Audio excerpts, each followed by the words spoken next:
All right, still trading right around 65.05. Data should be out in any moment now.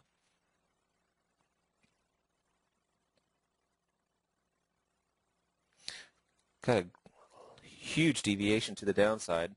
This might be one that we lock in and kind of ride out. This is a very large deviation, -5 and -4 in the confirmations. As you can see, we've already had a spike down to that 67 area.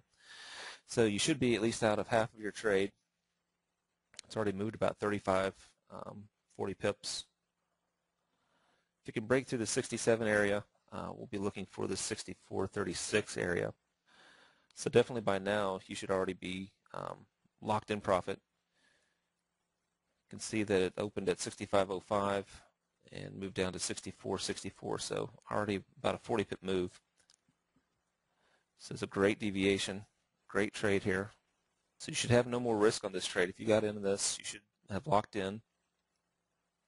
Hopefully you've closed out a portion of the trade, I'd say at least half of the trade. And we'll see if it can break the 67 area. Continue on down.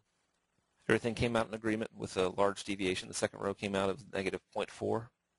So that's a good confirmation for us. This is one of those deviations recently. Typically we'd never see more than a 0.1 deviation. But the last few months we've seen 0.3, 0.4, now 0.5. That's about the largest deviation that we've seen on this particular data. So very strong deviation. Here's a look at the minute candle, so, and you can see 65.05. All right, starting to get kind of a pushback off of this 67 area, so we'll keep an eye on it. We might use this 83 area as kind of our area that we, if it breaks back above this, you might want to go ahead and close out of the trade. It looks like the best entry that anybody got was 65.06 for those that got in.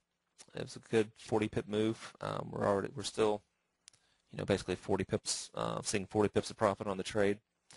So again, if you are still in this with a portion of the trade, I would probably, instead of and your stop is at break even, I would probably move your stop down to just above this 64.83 area.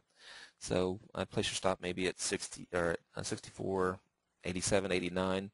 So in case it does come back up, you'll make another 20 pips or so of profit on that portion of the trade.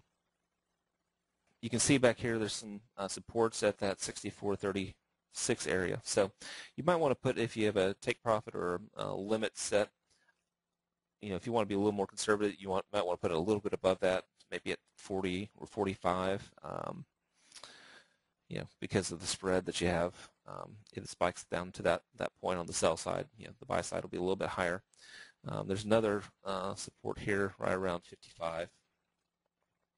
But I think it could get on down to this 36. And then if you want to go for even a bigger amount, I think right around 6,400 is probably the next pretty good area. Right around 6,400 is probably, if you want to go even further than that, below that 64.36 area.